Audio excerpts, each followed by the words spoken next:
साथियों, बीपीएससी अपने बहुत सारे एग्जाम में 4 ही विकल्प रखता है, लेकिन अगर हम टीआरई की बात करते हैं तो उसमें पहले से ही 5 विकल्प आते हैं। क्या उन 5 विकल्पों में कोई बदलाव होगा? बीपीएससी की जो नई नीति है, नया रूल है, ये क्या है 5 विकल्पों का, इसको इस वीडियो में जानेंगे। आप सभी को मेरा नमस्कार। मैं गौरव चौधरी आप लोगों को जर्नल स्टडीज पढ़ाता हूं बीपीएससी के लिए। प्यारे साथियों, अगर हम यहाँ पे बात करते हैं तो बीपीएससी की तरफ से कुछ चीजें हैं, कुछ फेरबदल हैं जो लगातार आ रहे हैं, और इसी वजह से कहीं ऐसा है कि आपकी जो नोटिफिकेशन है वो आने में भी डिले हो रही है।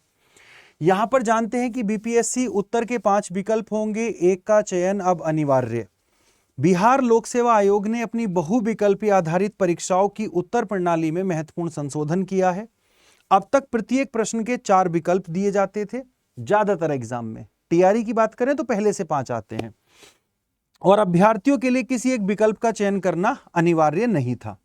इसके चलते बड़ी संख्या में अभ्यर्थी कई प्रश्नों को अनुत्तरित छोड़ देते थे, जिससे मूल्यांकन प्रक्रिया पर प्रभाव पड़ता था।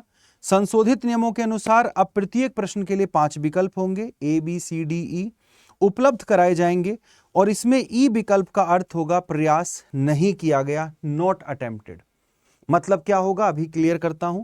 यदि अभ्यर्थी किसी प्रश्न का उत्तर देना चाहता है तो उसे ए बी सी डी में से लगाना होगा, और अगर वो किसी प्रश्न को छोड़ना चाहता है तो उसे अनिवार्य रूप से ई पर क्लिक करना होगा।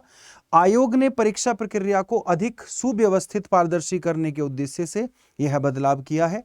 नई व्यवस्था आगामी परीक्षाओं में प्रभावी होगी। मतलब यहां पर क्या है कि अभी तक अगर हम बीपीएससी टीआरई की बात करते हैं तो हमारे 5 विकल्प होते हैं, जिसमें 3 हमारे आंसर होते हैं। चौथे नंबर का होता है more than one of the above, मतलब अगर आंसर एक से ज्यादा है, और हमारा अगर आंसर इसमें नहीं है तो हमारा आंसर ई हो जाता था, नन ऑफ द अबव। अब क्या होगा यहां पर? अब हमारे प्यारे साथियों, जब हम बात करेंगे 4 विकल्प होंगे जिसमें से कोई एक हमारा आंसर होगा। लेकिन कभी अगर ऐसा लगे आपको कि मुझे ये सवाल नहीं करना, मुझे इस सवाल को अटेम्प्ट नहीं करना, तो अभी तक हम क्या कर देते थे कि ऑप्शन को छोड़ देते थे, आगे बढ़ जाते थे, हम उस सवाल को करते ही नहीं थे। लेकिन अगर अभी आपने सवाल नहीं करना होगा तो फिर आपको ई पर क्लिक करना होगा कि नॉट अटेम्प्टेड, मतलब मैंने प्रयास किया है लेकिन मेरे से यह सवाल नहीं हुआ, तो नॉट अटेम्प्टेड। अगर आपने किसी वजह से किसी भी ऑप्शन पर टिक नहीं किया, ना आपने ए लगाया, ना बी लगाया, ना सी लगाया, ना डी लगाया, ना ई लगाया, तो फिर आपको नेगेटिव मार्किंग हो जाएगी, और नेगेटिव मार्किंग जो होगी वो 1/3 की होगी। ये ध्यान में रखना है। अब क्या ये बीपीएससी जो है टीआरई पर भी लागू होगा? तो पूरी संभावना है, क्योंकि इससे पहले भी बीपीएससी टीआरई के लिए बोल चुका है कि हम नेगेटिव मार्किंग करेंगे, नेगेटिव मार्किंग करेंगे। लेकिन टीआरई 1 करा लिया विदाउट नेगेटिव मार्किंग, टीआरई 2 करा लिया, टीआरई 3 भी बिना नेगेटिव मार्किंग के करा लिया। आने वाले समय में हो सकता है कि ये चीजें बीपीएससी अपने सभी एग्जाम पर अप्लाई करना चाह रहा है तो टीआरई पर भी अप्लाई हो जाएंगी। 5 विकल्प अभी आते हैं, 5 विकल्प तब आएंगे, लेकिन अर्थ बहुत ज्यादा बदल जाएगा।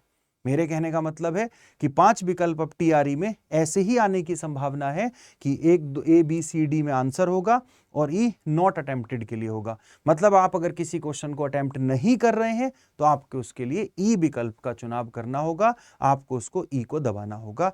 ये सारी जानकारी जो बीपीएससी की तरफ से आई है ये, और कहीं ना कहीं अगर मैं बात करूं तो इसी वजह से हो सकता है कि बीपीएससी की नोटिफिकेशन थोड़ा लेट हो रही हो, एग्जाम डेट आ चुकी है।